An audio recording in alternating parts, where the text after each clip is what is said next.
Your hair is dramatic. Good. Pouty, even. Sultry, perhaps.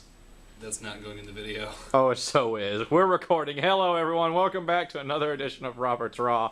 That's an Nick. Installment of Robert's Raw footage, and boy, is it going to be raw later.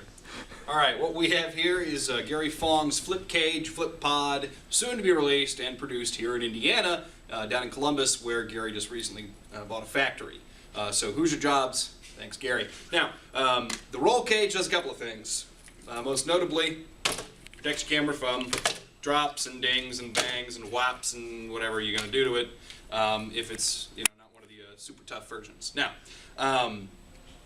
it's got these funny opaque plastic flaps, which can be lifted up to access the camera's important functioning bits, like the lens, the flash, in this case the projector, and the LCD screen. Now, cameras with the form factor similar to the S1000 PJ from Nikon will have a problem because their lens is right here, and the roll cage kind of gets in the way. Now, on other models which have a central or lower located lens, will not be much of a problem at all. You can, however, still take advantage of the shading provided by the back flap.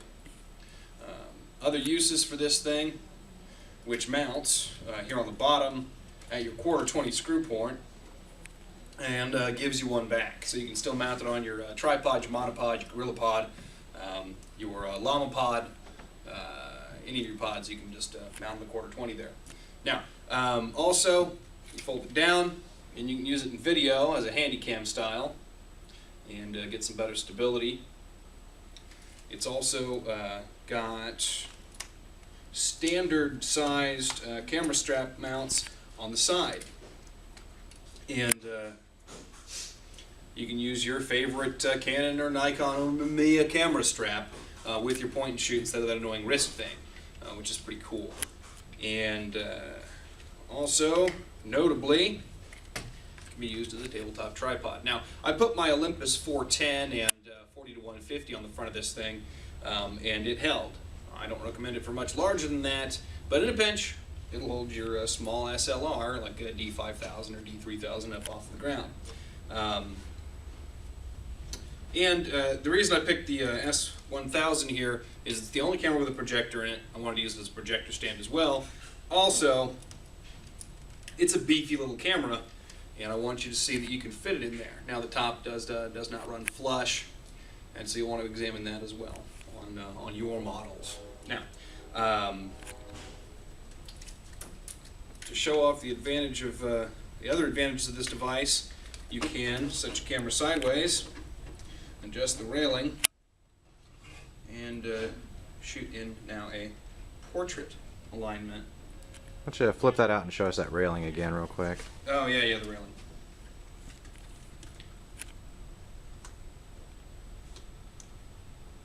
Ooh. And a nice broad knob on the bottom that even guys with meaty fingers can operate.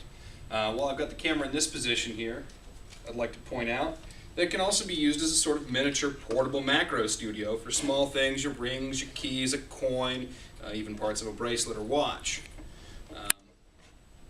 You can just adjust it around, and you can use these flaps here as little diffuser panels if you don't have a sheet of paper handy. Again, you just need to put your camera in the correct settings.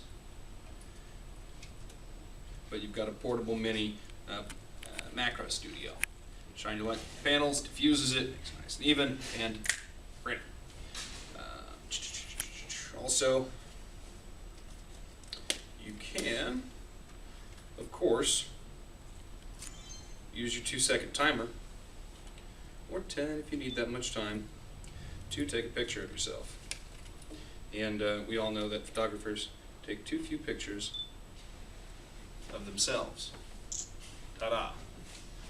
Now, we're going to go ahead and switch this into projection mode and show you both portrait and landscape projected images on the wall here once we kill that light.